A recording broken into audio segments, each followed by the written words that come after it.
বাংলাদেশের মানুষের ভাগ্যে এখন আরো অনেক বেশি খারাপ কিছু আছে বলে মনে হচ্ছে। ভাগ্যের কোনো পরিবর্তন সচরাচর বা সহসা ঘটছে না বলে আমরা দেখতে পাচ্ছি। বাংলাদেশের মানুষের ভাগ্য একটা লুপের মধ্যে আটকে গেছে। একটু উন্নতি হয়, আবার পেছনে চলে আসে। একটু আগায়, আবার পেছনে চলে আসে। ওই যে বাংলাদেশের মানুষ পাটিগণিত করে অভ্যস্ত। একটি তেল মাখানো বাঁশে, তেলে বাঁশে বানর এত ফিট ওঠে, আবার এত ফিট নিচে নেমে আসে, এত ফিট ওঠে, এত ফিট নিচে নেমে আসে। এই অঙ্কের বাস্তবতা কি আমরা কোনোদিন দেখি নাই? ওইরকম তেল মাখানো বাঁশ দেখি নাই, বানরের ওঠানামাও দেখি নাই, কিন্তু এই অঙ্ক করতে করতে কারো জীবন ধ্বংস হয়ে গেছে, কারো জীবন গড়ে উঠেছে। কেউ ফেল করেছে, কেউ পাশ করেছে। তো সেই রকমই একটি লুপে এখন বাংলাদেশের মানুষ আটকে গেছে। তেল মাখানো বাঁশে একটু উঠছে, আর বানরের মতো নিচে নেমে আসতেছে। আমরা দেখলাম এতদিন ফ্যাসিবাদের বিরুদ্ধে আন্দোলন সংগ্রাম করেছে জামাত বিএনপি একসঙ্গে। এই আন্দোলন করতে করতে তারা 15 বছর পার করেছে, কিন্তু কোনো সমাধান তারা করতে পারে নাই। শেষে ইয়াং জেনারেশন ছাত্ররা এসে বাংলাদেশের হাল ধরেছে, আন্দোলনের হাল ধরেছে, ফ্যাসিবাদের বিরুদ্ধে আন্দোলন করে সকলকে সাথে ঐক্যবদ্ধ করেছে, করে আন্দোলন করে তারা সফল হয়েছে। এরপর আবার সেই পুরনো বন্দোবস্ত এসে চেপে বসেছে। বসে সেই ছাত্রদের আত্মত্যাগ, রক্ত সবকিছু ম্লান করে দিয়েছে। আবার সেই লুপের মধ্যে আটকে পড়েছে বাংলাদেশের মানুষের ভাগ্য। এখন আমরা দেখছি খালেদার পথে হাঁটছে বা জামাত, আর হাসিনার পথে হাঁটছে বিএনপি। কেন বললাম যে খালেদার পথে হাঁটছে জামাত? আপনাদেরকে কয়েকটা জিনিস মনে করিয়ে দিই। নাম্বার ওয়ান, শেখ হাসিনা ক্ষমতায় এসে যে কাজটি করলো সেটি হচ্ছে পিলখানায় একটি হত্যাযজ্ঞ চালালো। 57 জন সেনা অফিসারকে হত্যা করলো এবং তাদের পরিবার সহ বেশ বড় সংখ্যক একটা বড় অ্যামাউন্ট মানুষকে তারা হত্যা করলো, পরিবার সহ হত্যা করলো। নির্মম হত্যাকাণ্ড দিয়ে পুরো বাংলাদেশকে স্থবির করে দিয়েছে, স্তব্ধ করে দিয়েছে। ওই সময় বেগম জিয়ার শরণাপন্ন হয়েছিল সেনা অফিসাররা। লিবিয়া থেকে, অমুক জায়গা থেকে খালেদা জিয়ার শরণাপন্ন হয়, তার হস্তক্ষেপ কামনা করে। অর্থাৎ সেনাবাহিনী চেয়েছিল ওই সময় রাজনৈতিক একটা কিছু হোক, রাজনৈতিক শক্তি অর্থাৎ বিএনপি যদি সাপোর্ট করে তাহলে সেনাবাহিনী কুয়ের মাধ্যমে শেখ হাসিনার পতন ঘটাবে। নিজের ভাইদের তরতাজা রক্তের বদলা নেওয়ার জন্য তার উন্মুখ হয়েছিল। কিন্তু শেখ হাসিনা খালেদা জিয়া বললেন কেবলই একটি মাত্র সরকার এসে বসেছে, গণতান্ত্রিক সরকার, নির্বাচন যাই হোক না কেন নির্বাচনের মাধ্যমে এসেছে, তাদেরকে এখনই উৎখাত করি কিভাবে, আন্তর্জাতিকভাবে সেটি আমাদের জন্য কিরকম দেখতে হবে, কিছুদিন চলুক না। অর্থাৎ সেনাবাহিনীর এই রক্ত দেওয়ার কোনো কিছুই আর কোনো মূল্য থাকলো না। তারা বললেন যে গণতান্ত্রিক সরকারকে কিছুদিন দেখতে হবে, এখনই উৎখাত করার আন্দোলনে যাওয়া যাবে না, কিংবা কু করলে বা সেনাবাহিনী ক্ষমতা কেড়ে নিলে বিএনপি সাপোর্ট দেবে না। এটি ছিল একটি ভদ্র রাজনীতি, গণতন্ত্রের প্রতি তার সম্মানের রাজনীতি। কিন্তু এর বদলে তিনি কি পেলেন? তিনি যা পেলেন, তিনি পেলেন 10 বছরের জেল।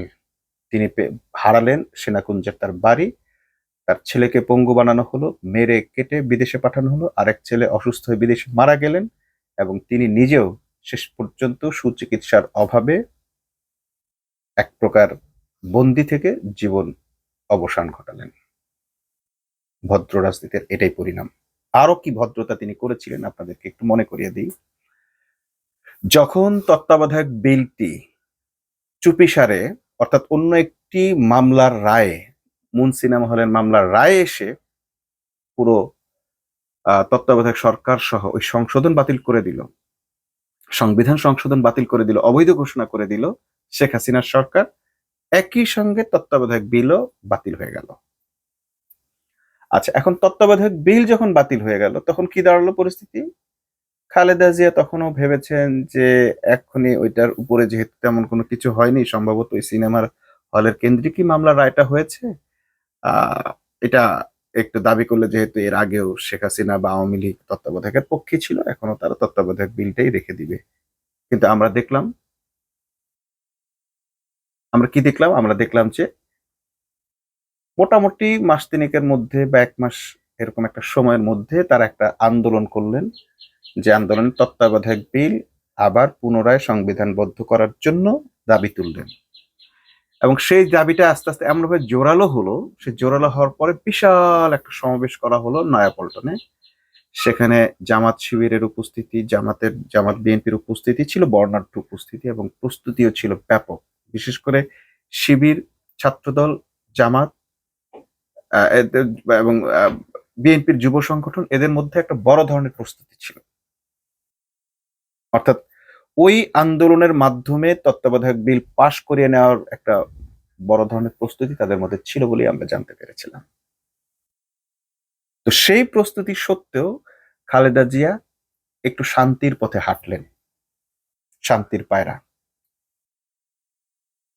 তো সেই খালেদা জিয়া যখন শান্তির পথে হাঁটলেন, তিনি সরকারকে, অর্থাৎ সেই দিন পল্টনে তিনি আন্দোলন তত্ত্বাবধায়ক বিলের ব্যাপারে তত্ত্বাবধায়ক পাশের জন্য অনড় বসে না থেকে সরকারকে ৩ মাসের আলটিমেটাম দিয়ে রিল্যাক্স করে দিলেন। এটি কি ষড়যন্ত্রের অংশ ছিল কিনা আমরা জানি না। বিএনপির ভেতর যারা খালেদা জিয়াকে পরামর্শ দিয়েছিল তারা আওয়ামীপন্থী কিনা, ভারতপন্থী কিনা, এটাও আমরা অনুমান করতে যাচ্ছি না। এটা দর্শক আপনারা নিজেরা বুঝে নেবেন, কারা তখন বিএনপিকে পরিচালনা করত, কারা বিএনপিকে বারবার আন্দোলন থেকে সরিয়ে রাখত, ঢাকার সেই টপ টেরর মোড়ল কারা, সেটি আপনারা নিঃসন্দেহে এখন দেখতে পাচ্ছেন। বিএনপির ভিতর যে ডুয়েল ক্যারেক্টার ঢুকে গেছে সেটি এখন আপনারা ভালোভাবেই টের পেয়েছেন। তো সেই সময় ঠিক খালেদা জিয়াকে এইভাবে করে আন্দোলন থেকে দূরে সরিয়ে রেখে জনগণের পূর্ণ সমর্থন থাকা সত্ত্বেও বিশাল মিছিল হয়ে, মানে সমাবেশ হয়েছিল নয়াপল্টনে। মানে অবিশ্বাস্য রকম বড় একটি সমাবেশ ছিল সেটি। কিন্তু সেই সমাবেশ থেকে ৩ মাসের আলটিমেটামের রিল্যাক্স কর্মসূচি ছাড়া আর কিছুই পাওয়া গেল না। ফলশ্রুতিতে শেখ হাসিনা আরো শক্ত হয়ে উঠলেন। তিনি বুঝে গেলেন যত বড় সমাবেশই হোক না কেন তার বিরুদ্ধে আসলে কোনো মিসাইল কেউ ছুটতে পারবে না, কোনো আন্দোলন তাকে হটাতে পারবে না এবং হটানোর জন্য কোনো আন্দোলন হবে না। কারণ তিনি জানেন বিএনপির আন্দোলনের বা কর্মসূচির যারা ডিসিসিভ মানে সিদ্ধান্তগুলো যারা নেন, ডিসিশনগুলো যারা নেন, তারা শেখ হাসিনার পকেটে চলে আসছেন। এবং এর চেয়ে বড় কথা হচ্ছে তাদের ভিতরে এমন গোয়েন্দা এবং এমন সার্কিট ব্যবহার করা শুরু করলো যে তাদের স্থায়ী কমিটির সমস্ত সিদ্ধান্ত শেখ হাসিনার কাছে চলে আসে। তো এমন পরিস্থিতিতে আর কিন্তু কোনো সিদ্ধান্ত তারা নিতে পারলেন না। শেষ পর্যন্ত সেই শান্তি ১৫ বছর ধরে মানুষকে অশান্তিতে ভুগিয়েছে। সর্বশেষ প্রায় ২,০০০-এরও বেশি মানুষের জীবন দিতে হয়েছিল সেই দিনকার ভুল সিদ্ধান্তের কারণে। এটা এই মুহূর্তে মনে হচ্ছে ভুল, কিন্তু আমি এটাকে ভুল সিদ্ধান্ত বলতে রাজি নই। কারণ ওইটাই তখনকার জন্য সবচেয়ে ভালো সিদ্ধান্ত ছিল একজন দেশপ্রেমিক নেত্রী হিসেবে। কিন্তু যখন আপনার অপোজিটে কেউ জেনে যাবে যে আপনার সবচেয়ে বড় দুর্বলতা দেশপ্রেম এবং দেশের মানুষকে আপনি ভালোবেসে সিদ্ধান্ত নিবেন, তখন আপনার প্রতিপক্ষ আপনার উপর সব ধরনের সুযোগ গ্রহণ করবে। অর্থাৎ ওই দেশপ্রেমটা হচ্ছে দুর্বলতা, জনগণের প্রতি ভালোবাসাটা ছিল দুর্বলতা। খালেদা জিয়া চাননি রক্তপাত ঘটুক, আন্দোলনের মাধ্যমে সরকার পতন করতে গিয়ে কিছু প্রাণহানি ঘটুক। তিনি চেয়েছিলেন রাজপথের বিভিন্ন আন্দোলন, গণতান্ত্রিক আন্দোলনের মধ্য দিয়ে সরকার তত্ত্বাবধায়ক বিল পাশ করতে বাধ্য হবে, ক্ষমতা ছাড়তে বাধ্য হবে এবং একটি সুন্দর ট্রানজিশন হবে। কিন্তু শেখ হাসিনা ব্যর্থ হয়েছে, জামাত ব্যর্থ হয়েছে, জনগণ ব্যর্থ হয়েছে। অবশেষে রক্তপাতের বিনিময়ে শেখ হাসিনার বিদায় হয়েছে। মাঝখান থেকে মানুষের জীবন থেকে হারিয়ে গেছে ১৫টি বছর। ফ্যাসিবাদ এই ১৫ বছরে আরো শক্তিশালী হয়েছে, আরো বেশি আগ্রাসী হয়েছে, আরো বেশি রক্তপাতের ঘটনা ঘটিয়েছে। এখন ঠিক যে কাজটা করছে জামাত ইসলাম, নির্বাচনের ওই রাতেই তাদের আন্দোলনে নামার কথা ছিল। ইঞ্জিনিয়ারিং যখন হয়ে গেছে ১৩ তারিখ থেকে জামাতকে রাস্তায় অনড় অবস্থানে থাকা উচিত ছিল। কিন্তু জামাতেরও দুর্বলতা দেশপ্রেম, জনগণের প্রতি ভালোবাসার দায়বদ্ধতা। যেই দায়বদ্ধতা থাকার কথা সরকারের, ঠিক আওয়ামী আমলে যে দায়বদ্ধতা থাকার কথা ছিল সরকারের, সেই দায়বদ্ধতা বোধ করেছেন বেগম জিয়া, বিরোধী দলীয় নেত্রী। এইবারও আমরা দেখছি যেই দায়বদ্ধতা দেখানোর কথা সরকারের, প্রধানমন্ত্রীর, তারেক রহমানের, বিএনপির, সেই দায়বদ্ধতা বোধ করছেন এখন জামাত ইসলাম। দেশকে কোনোভাবেই অরাজক পরিস্থিতির দিকে যেতে দিতে চাইছেন না ডাক্তার শফিকুর রহমান। তাকে বলা হলো দেশের পরিস্থিতি এই হবে আপনি যদি ফলাফল মেনে না নেন। আর তিনি চাইলেন যে ঠিক আছে দেশের পরিস্থিতি ভালো থাকুক, আমরা স্যাক্রিফাইস করব। কিন্তু এখন কি দাঁড়ালো? এখন দাঁড়ালো এই সরকার ক্ষমতায় এসে ২১২টি সংসদের আসন নিয়ে এখন জনগণের সমস্ত রক্তের বিনিময়ে পাওয়া যত রকমের অধিকার ছিল সমস্ত অধিকারের উপর বুলডোজার চালিয়ে দিয়েছে। জুলাই সনদকে আজকে প্রশ্নবিদ্ধ করে হাইকোর্ট রায় দিয়েছে, বলেছে এই এই জুলাই সনদ এবং গণভোটকে কেন অবৈধ ঘোষণা দেওয়া হবে না। তার মানে দেওয়া হয়েছে, এটা অবৈধ, এটা আপনি কেন দেওয়া হবে না বলেন। কে দিবে এই জবাব? আর এই হাইকোর্ট কার জবাব এবার শুনতে যাবে? যে হাইকোর্ট জনগণের রায়কে বিন্দুমাত্র বিবেচনা না করে, ৬৮-৭০ ভাগ মানুষের রায়কে বিন্দুমাত্র বিবেচনা না করে এটাকে অবৈধ বলে, বৈধ নয় কেন প্রশ্ন ছুড়ে দিয়েছে। কার কাছে ছুড়ে দিয়েছে আমি জানি না, কে এটার জবাব দিবে? যে জবাব দিবে সে নিজেও সরকারের লোক, সো তার কোনো জবাব দেওয়ার দরকার নেই তো। সে কিসের জন্য জবাব দিতে যাবে?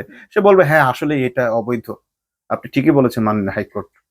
এরপর ঠিক শেখ হাসিনা যেভাবে হাইকোর্টের ঘাড়ে বন্দুক রেখে আদালত এটাকে বাতিল করেছে, তত্ত্বাবধায়ক সরকার বিল বাতিল করেছে, এটা তো নিয়ে আমরা সংসদে আর বলতে পারি না।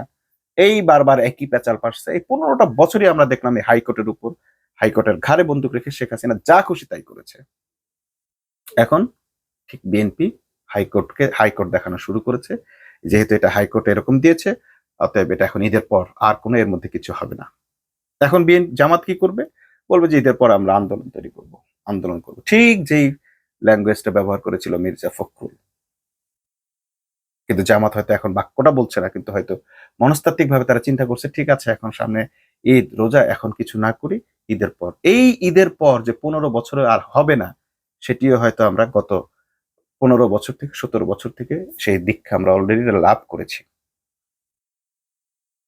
এই সরকারকে যদি এখনই টুটি চেপে না ধরা যায়, এই রমজানের মধ্যে যদি টুটি চেপে না ধরা যায়, যদি বাধ্য না করা যায়, আর কখনোই বাধ্য করা যাবে না।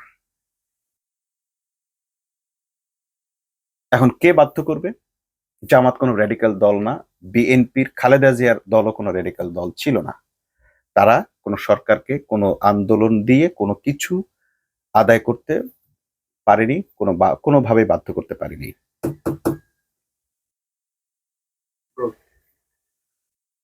তো আমরা যেভাবে দেখলাম বিএনপি বা জামাত হাসিনাকে বাধ্য করতে পারেনি আন্দোলন করে, ঠিক একইভাবে এবার জামাত এনসিপিও হয়তো তারেক রহমানের বিএনপিকে বাধ্য করতে পারবে না, যদি তাদেরকে ৩ মাস সময় দেওয়া হয়। তারেক রহমানের প্ল্যান আছে ৩ মাসের মধ্যে তিনি যা ম্যাসাকার করার করে ফেলবেন। ইতিমধ্যে আপনারা দেখেছেন বিভিন্ন ছাত্রদের মধ্যে বিভিন্ন ধরনের মারামারি কাটাকাটি শুরু হয়ে গেছে। গতকাল রাতে দেখেছেন পলিটেকনিকে কিভাবে ছাত্র শিবিরের ছেলেদেরকে, এবং শুধু শিবিরের নয়, শিবির সন্দেহে শিবির ট্যাগ দিয়ে, ঠিক ছাত্রলীগ যেটা করেছে, শিবির ট্যাগ দিয়ে অসংখ্য ছাত্রকে, প্রায় অর্ধশত ছাত্রকে তারা বেদমভাবে পিটিয়েছে, তাও আবার দেশি অস্ত্র হাতে নিয়ে। এমনকি সেখানে সংখ্যালঘু বা সনাতন ধর্মের, হিন্দু ধর্মের ছেলেদেরকেও পর্যন্ত শিবির ট্যাগ দিয়ে পেটানো হয়েছে, ঠিক যেটা করেছিল ছাত্রলীগ বিশ্বজিতের ক্ষেত্রে। তো এই যে পরিস্থিতি তারা দাঁড় করিয়েছে, যদি এখনই তাদের টুটি চেপে, যদি রোজা ঈদ সামনে বলে যদি চুপচাপ বসে থাকে, তাহলে ওই ঠিক আবার ওই পরিণতি ভোগ করতে হবে। কেন বিএনপি তখন চুপ ছিল? এক হচ্ছে খালেদা জিয়া দেশপ্রেমী নেত্রী, এটা একটা বড় ব্যাপার। তার দেশের প্রতি দুর্বলতা আছে, দেশের ক্ষতি হোক, দেশের জনগণের ক্ষতি হোক তিনি চাননি। দ্বিতীয়ত যেটা ছিল সেটা হচ্ছে যে সংসদ সদস্য যারা হয়েছিলেন এত বছর পর, তাদের একটু সংসদ সদস্যগিরি করার প্রতি আগ্রহ জন্মে গিয়েছিল, লোভ তৈরি হয়ে গিয়েছিল, যে কেবলই সংসদ সদস্য হলাম, একটু গাড়ি বাড়ি হাঁকাবো, একটু জনপ্রতিনিধি হিসেবে একটু প্রোটোকল পাবো, একটু সংসদে যাব, একটু প্র্যাকটিস করব, মানে এই যে সংসদ সদস্যগিরি করার লোভ তাদেরকে আর আন্দোলনের প্রতি মনোযোগী হতে দেয়নি। পরের বার ডাব্বা মেরেছেন। কয়টা আসন পেয়েছেন আপনারা সে রেজাল্ট জানেন, সংসদে আসনই আর নেই। এমনকি ওই যে ৭ জন তারা পাইলেন, ওই ৭ জনের লোকটাও তারা সামলাতে পারে নাই। ওই ৭ জন সংসদে গিয়ে সংসদকে বৈধতা দিয়ে দিল, শেখ হাসিনাকে বৈধতা দিয়ে দিল। একজনের তো বিএনপি থেকে তার মানে খারিজ হয়ে গেছে, সুলতান সাহেব। তাতেও কি আসা যায়? সংসদ সদস্য হিসেবে পারফর্ম করার এই লোক যদি আজকের বিরোধী দলকে পেয়ে বসে, তাহলে মানুষের ভাগ্যে আবার সেই দুর্ভাগ্য। কিংবা যদি আমরা মনে করি যে হ্যাঁ, তারা সংসদ সদস্য হিসেবে সফল হওয়ার চেষ্টা করুক, করুক, সংসদ সদস্য হওয়ার জন্য বা সংসদ সদস্য হিসেবে পারফর্ম করা তো অপরাধের নয়। এত মানুষের ভোট তারা পেয়েছেন, আমানত রক্ষা করা তাদের কর্তব্য। কিন্তু আন্দোলন ছেড়ে দিলে ৭৭ আসন থেকে বা ৭০ আসন থেকে তারা আগামীতে ৭ আসনে নেমে আসবেন। এইটা তাদের মনে রাখতে হবে। এক ভয়ঙ্কর লুপ আমরা দেখতে পাচ্ছি। ঠিক হাসিনার আমলে যা হয়েছে, এখন ঠিক সেই আমলে, এই আমলেও সেটাই হচ্ছে। জুলাই সনদ থেকে তারা পিক অ্যান্ড চুজ বেছে নিচ্ছেন, যেটা তাদের ভালো লাগতেছে, যেটা দিয়ে তাদের মানে রাম রাজত্ব পরিচালনা করতে কিচ্ছু হবে না, সেটা তারা করছেন। তারা মনে করতেছেন, জামাতের সংসদ সদস্যরা মনে করতেছেন তারা ওমরের শাসন করে ফেলবেন। বিভিন্ন স্থানে তারা আমরা দেখছি যে বেশ ইতিবাচক কাজ তারা শুরু করেছেন। কিন্তু যাদেরকে সাথে নিয়ে তারা কাজ করবেন, অর্থাৎ প্রশাসনের সহযোগিতা, সেই প্রশাসন যদি তাদেরকে সহযোগিতা করে, তাদেরকে বদলি করে দেওয়া হচ্ছে। অলরেডি আমরা দেখলাম কুষ্টিয়ার ডিসি কে বদলি করা হয়েছে, আবার গুলশান জোনের ডিসি কেও বদলি করা হয়েছে। সে শুধু একটা গাড়ি তল্লাশি করেছিল বলে, ফোন নাম্বার জানতে চেয়েছে, জাস্ট ফোনে বলতেছে আপনার অমুকের ফোন নাম্বারটা দেন। সে বলতেছে যে আপনি কে, আমার ফোন নাম্বার অমুকের ফোন নাম্বার, আমি কেন আপনাকে ফোন নাম্বার দিতে যাব, আপনাকে আমি কি করতে পারি দেখবেন না, দেখিয়েছে সে। অর্থাৎ যে পুলিশ প্রশাসন ন্যায়ের পথে ভূমিকা রাখবে, তার বিন্দু মাত্র ক্ষমতা নেই। ঠিক একই কাজ আমরা দেখেছিলাম শেখ হাসিনার আমলে। এবং ডিসিকে, কুষ্টিয়ার ডিসিকে উপলক্ষ করে, তাকে উদ্দেশ্য করে বিএনপির একজন নেতা বলেই বসলেন যে আরো কোথায় কোথায় প্রশাসনে জামাতের লোক বসে আছে, আমরা সেটা খুঁজে বের করব। ঠিক হাসিনা যেটা করেছিল। বিএনপি জামাত কোথায় কোথায় বসে আছে, বিরোধী দলের লোকরা কোথায় কোথায় বসে আছে খুঁজে বের করে এদের ছাঁটাই করেছে। তারা বিএনপি জামাতের হোক বা না হোক, তাদেরকে এমন জায়গায় পাঠাইছে যেখানে তাদের কোনো কাজ নাই। যদি এই সংসদ সদস্যরা মনে করেন যে তারা সংসদ সদস্য হিসেবেই সবকিছু চেঞ্জ করে ফেলবেন, অনেক কিছু বদলায় ফেলবেন, আশায় গুড়ি বালি আপনাদের। আপনাদের এই চিন্তার অসারতা এখনই আপনারা যদি বুঝতে পারেন, তাহলে ভালো কিছু হবে। আপনাদের এই চিন্তা কখনো সফল হবে না। এই সরকারকে কখনোই সফল হতে দেয়া হবে না। এটা কি শুধু সরকারের চিন্তা? নো। ঠিক হাসিনার উপরে যারা সরকার প্রশাসন পরিচালনা করেছে, ওই সেই ডিপ স্টেট। শুধুমাত্র ক্ষমতার লোভে শেখ হাসিনা যেমন সেই ডিপ স্টেটের কাছে মাথা নত করেছে, ক্ষমতার লোভে তারেক এবং বিএনপি এই ডিপ স্টেটের কাছে অলরেডি মাথা বিক্রি করে দিয়েছে। এই যে কয়েকদিন আপনারা ধর্ষণ দেখলেন, শিশু ধর্ষণ, একটা শিশু কেন ধর্ষিত হবে বলেন? একটা শিশুর শরীরের মধ্যে কি এমন স্বাদ আছে যে ধর্ষকরা ৪-৫ জন মিলে তার উপর উপর্য করে ধর্ষণ করবে? এগুলো সবকিছু ইস্যু তৈরি করা, এবং এটা করে এজেন্সি। যখনই সরকার দেখলো যে সরকার প্রধানমন্ত্রী বিরোধী দলের সঙ্গে আহ, এক ধরনের সুসম্পর্ক, সৌহার্দ্যপূর্ণ সম্পর্ক গড়ে তুলতে চাইছে বা তুলছে, ওই এজেন্সির মাথা খারাপ হয়ে গেছে। বলছে এরা যদি একসাথ হয়ে যায় বা যদি বিরোধী দল সরকারি দলকে সহযোগিতা করে এবং সরকারি দল যদি বিরোধী দলের কথা মতো চলে, তাহলে তুই সেই বিএনপি জামাতের ঐক্যজোটের মতো একটা ক্ষমতা তৈরি হয়ে যাবে, যেখানে যেই ক্ষমতা থেকে বাংলাদেশের সার্বভৌমত্ব তৈরি হয়ে যাবে, বাংলাদেশের উন্নয়ন ঘটে যাবে, আমাদের আর খাওয়া থাকবে না, আমরা ডিপ স্টেট তাদের কাছে ঝাড়ু পেটা হব। ঠিক সেই ভয় থেকে কি করলো, একটা শিশু যাকে মানে নৃশংসভাবে তাকে উপস্থাপন করা হয়েছে, হত্যার এমন নৃশংসতা, সেটি প্রত্যেকটা মিডিয়াতে এমন সুন্দরভাবে উপস্থাপন করা হয়েছে, এত মানে নৃশংসভাবে উপস্থাপন করা হয়েছে যে মানুষের মনের ভেতর এক ধরনের চরম ভীতি তৈরি হয়ে গেছে। একটার পর একটা শিশু ধর্ষণের ঘটনা ঘটতেছে, একটার পর একটা অঘটন ঘটনা হচ্ছে। কেন? যাতে এই যে রায়টা আসলো আজকে, কোনোভাবেই কিন্তু এটা হওয়ার কথা ছিল না। এই রিট খারিজ হওয়ার কথা ছিল, কিন্তু না, এটা পরিকল্পিতভাবে এই রিটটা খারিজ না করে অলরেডি রুল দিয়ে দিয়েছে আদালত। আমি জানি যে অনেকেরই আশা ছিল যে না, আদালত এটাকে খারিজ করে দেবে, কিন্তু আমরা জানতাম যে এটা কখনোই খারিজ হবে না, কারণ এটা করাই হয়েছে। এটা দিয়ে আসলে আদালতের ঘাড়ে বন্দুক রেখে জুলাই অভ্যুত্থান ধ্বংস করার জন্য। এখন চিৎকার চেঁচামেচি করবেন যে জুলাই অভ্যুত্থান না থাকলে, জুলাই সনদ না মানলে তারেক রহমানের ক্ষমতা থাকে না। আছে সে, আপনি কি তারা সরাইতে পারবেন? আজ থেকে তারেক রহমান অবৈধ হয়ে গেছে। আজকে যখন কোর্ট বলছে কেন অবৈধ হবে না, দ্যাট মিনস এটা অবৈধ। জবাব দেওয়া না পর্যন্ত, বা জবাব দিতে তো পারবে না, এটার জবাব নাই তো, যেহেতু এটা সংবিধানে নাই। রাষ্ট্রপতি এই ধরনের অর্ডিন্যান্স দিতে পারেন না। এই সংবিধান মানলে এই সমস্ত কিছু অবৈধ, এবং এই যে এই ইয়েও অবৈধ। তারেক রহমানের সরকার, বিএনপি সরকার, নির্বাচন, গণভোট সবকিছু অবৈধ। কিন্তু অবৈধ সরকার বসে আছে। শেখ হাসিনা অবৈধ সরকার হয়ে বসেছিলেন, পারছেন সরাইতে পারেন নাই তো। তারেক রহমান অবৈধ, অবৈধ, অবৈধ। আজকের রায় অনুযায়ী, কোর্টের আজকের রুল অনুযায়ী তারেক রহমান অবৈধ। তারেক রহমানের যে নির্বাচনে তারেক রহমান প্রধানমন্ত্রী হয়েছে, সে নির্বাচনের কোনো সুযোগ সংবিধানে নেই। গণভোট যেহেতু, বা গণভোট যেমন সংবিধানে নেই, তেমনি এই নির্বাচনটা সংবিধানে নেই। যে সরকার এই ভোট করেছে, সে ইন্টারিম সরকার, সংবিধানে নেই। এই নির্বাচন কমিশন এই সংবিধানে নেই। তাহলে এটা কিভাবে বৈধ হবে? নো, এটা অবৈধ। তাহলে বৈধ কে? বৈধ গত ফ্যাসিবাদী সরকার বৈধ। সংবিধান অনুযায়ী প্রধানমন্ত্রীর অপসারণের কোন সুযোগ নেই, তাহলে প্রধানমন্ত্রী অপসারণ হন নাই। তাহলে প্রধানমন্ত্রী অপসারণ না হলে নতুন প্রধানমন্ত্রী কিভাবে আসেন? আপনি হাজারবার চিৎকার করেন, হাজারবার এই আইনের কথা বলেন, আপনার আইনের কে তোয়াক্কা করতেছে? আপনার আইনের কে তোয়াক্কা করতেছে? আইনের ঘাড়ে তো একটা বন্দুক রাখা হয়েছে, যা বলা হচ্ছে তাই বলতেছে। আপনি যেটা বলবেন সেটা শুধুই বলা, সেটা চিৎকার চেঁচামেচি করবেন। আপনাকেও আইন যেভাবে আইনকে নিয়ে খেলতেছে, আপনাকে হয় আইনকে ওভারথ্রু করতে হবে, আর না হয় ওই আপনাকে আইন মেনে 15 বছর 17 বছর অপেক্ষা করতে হবে। খুবই স্পষ্ট যে জিনিসটা, যে সরকার অপসারণের কোনো সুযোগ নেই, যে প্রধানমন্ত্রীকে অপসারণের কোনো সুযোগ সংবিধানে রাখেনি, সেই সংবিধান কিভাবে আরেকজন প্রধানমন্ত্রীকে ক্ষমতায় বসায়? তারেক রহমান কিভাবে প্রধানমন্ত্রী হয়? কিন্তু আপনি এখন যদি এই রুল বা এই রিট আদালতে নিয়ে যান, আদালত আপনাকে সাথে সাথে খারিজ করে দিবেন। করেন না রিট, 10 মিনিট দেরি হবে না, সাথে সাথে খারিজ হবে।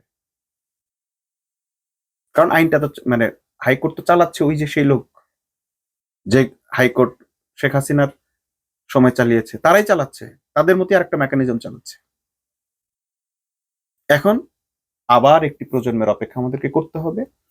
আবার আমাদেরকে সেই যোদ্ধাদের, সেই ছাত্র জনতার, সেই জনতার অপেক্ষা করতে হবে।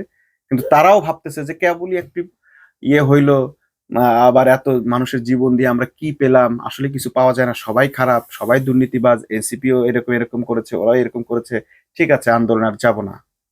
কিন্তু এর মধ্যেও কিন্তু অনেক মানুষ এই মুহূর্তেই আন্দোলনে নামতে প্রস্তুত। কিন্তু পাবলিকের এই পালস বুঝতে আপনাদের দেরি হয়ে যাবে। আপনারা শান্তি খুঁজবেন, আপনারা কিছুদিন সংসদ সদস্য হিসেবে আরাম করতে যাবেন, এবং আপনাদের এই আরাম সত্যিকার অর্থে হারাম হয়ে যাবে। যদি দেশকে বাঁচাতে হয়, দেশপ্রেমিক হন, তাহলে সার্জিক্যাল ভাবেই দেশটাকে বাঁচাইতে হবে। সিভিল সার্জনের সহযোগিতা ছাড়া, অপারেশন ছাড়া এই দেশকে আর বাঁচানো সম্ভব নয়। যত বেশি দরদ দেখাবেন যে অপারেশন নয়, হোমিওপ্যাথি ওষুধ দিয়ে ঠিক করে ফেলবো, বুঝিয়ে সুঝিয়ে সরকারি দলকে বুঝাবো, আইনি শাসন দিয়ে, নো, নেভার।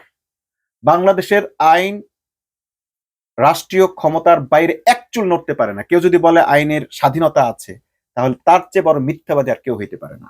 চ্যালেঞ্জ দিয়ে বললাম, বাংলাদেশের আইনের বিন্দুমাত্র স্বাধীনতা নেই। আইন আদালতের এক বিন্দু স্বাধীনতা নেই। যতটুকু স্বাধীনতা একজন কৃতদাসের, ততটুকু নেই। আপনারা দেখেছেন সিনহা এখান থেকে কিভাবে বিদায় নিয়েছে, তাকে কে থাপ্পড় মেরে বিদায় করেছে, কে বন্দুক ধরেছে, কোন বিচারপতিকে কারা বন্দুক ধরে রায় লিখিয়েছে, এগুলো সব আপনাদের কাছে প্রকাশ্যে স্পষ্ট হয়ে গেছে, দিবালোকের মতো স্পষ্ট। এরপরও আপনারা আইনের তোয়াক্কা করছেন, আপনারা কোর্টে যাচ্ছেন, আইনজীবী হিসেবে পয়সা পাওয়ার জন্য যাচ্ছেন। আপনারা জানেন যে এই আদালত দিয়ে আসলে কোনো কিছুর সমাধান হবে না। এই আদালত দিয়ে, কোন সরকারের অধীনে থাকা আদালত দিয়ে কোনো দিন কোন সমস্যার সমাধান হবে না। সরকার যেটা চাইবে সেটাই হবে। কতদিন বসে থাকবেন? থাকুন। কি করবেন? করেন। আপনারা অবশ্যই ভালো চিন্তা করবেন, আপনাদের চিন্তা শক্তি ভালো, কিন্তু শুধু ফিউচারটা বলে দিলাম, হয়তো আপনাদের মানে আন্দোলন করার মানসিকতা এখন নেই, বা কিংবা আপনারা বুঝতেই পারছেন যে আন্দোলন করেও কিছু হবে না, হয়তো এটাই সত্য। কিন্তু এটাও সত্য, আমরা সেই লুপে আটকে পড়েছি। আমরা আবার একটি ফ্যাসিবাদী শাসনে অলরেডি আজকে থেকে পরিপূর্ণভাবে প্রবেশ করলাম। যেহেতু কোর্ট আজকে এটা স্পষ্ট করে দিয়েছে যে গণভোট অবৈধ, এবং জুলাই সনদ অবৈধ। কেন বৈধ অবৈধ বলা হবে না তার কারণ জানতে চেয়েছেন, মানে তিনি জেনে নিয়েছেন যেটা আসলে অবৈধ। এর মানে হচ্ছে জুলাইয়ের যা কিছু ঘটেছে সবকিছু অবৈধ। সরকার অপসারণ থেকে প্রধানমন্ত্রীর অপসারণ থেকে সবকিছু অবৈধ। যে সংবিধান দিয়ে এটাকে অবৈধ বলা হলো, যে সংবিধান দিয়ে বিরোধী দলের মানে রিটকারীর আইনজীবীরা যে কথাটা বলেছেন, আমি আপনাদেরকে কথাটা শোনাবো। তারা কিন্তু এই সংবিধানের আলোকে, যে সংবিধান শেখ হাসিনা রেখে গেছে, সেই সংবিধানের প্রধানমন্ত্রী শেখ হাসিনা। দ্যাট মিনস এই মুহূর্তের প্রধানমন্ত্রী শেখ হাসিনা। কারণ এই সংবিধান শেখ হাসিনার অপসারণের কোনো, প্রধানমন্ত্রীর অপসারণের কোনো জায়গা রাখে নাই। আর একসঙ্গে একটা দেশের দুইটা প্রধানমন্ত্রী কখনো থাকতে পারে না। যদি ওই সংবিধান অনুযায়ী সংবিধান মানেন, ওই সংবিধানের প্রধানমন্ত্রী শেখ হাসিনা এবং ওই সংবিধান অনুযায়ী তারেক রহমান অবৈধ প্রধানমন্ত্রী, জবরদখলকারী। এবার কি করবেন সেটা জনগণকে ডিসাইড করতে হবে। যদি জনগণ ডিসাইড করে তাহলে জনগণের ভাগ্যে কিছু থাকবে, এবং জনগণ যদি আবার রাস্তায় নামে তাহলে জনগণের ভাগ্যে আবার সেই রক্তপাত আছে। এরপরে কি হবে না হবে সেটি আসলে এখন আর বলার কোনো অবকাশ নেই, কারণ পুরো লুপটা আমরা একবার দেখে ফেলেছি শেখ হাসিনার আমলে। পবিত্র রমজান মাসে এমন একটি হতাশার খবর আপনাদের মাঝে দিতে হচ্ছে জেনে আমার অত্যন্ত দুঃখ হচ্ছে। কিন্তু সেই দুঃখের সঙ্গে একই সঙ্গে জানাচ্ছি, যত রকমের হতাশায় আসুক না কেন, দুঃখ আসুক না কেন, প্রতিকূলতা আসুক না কেন, সত্যের জয় হয়, মানুষের জয় হয়, জনগণের জয় হয়। অতএব যারা আজকে জনগণের অধিকার নিয়ে ছিনিমিনি খেলছেন, অবিলম্বে তারা পরাজিত হবেন এবং জনগণের জয় হবে ইনশাআল্লাহ।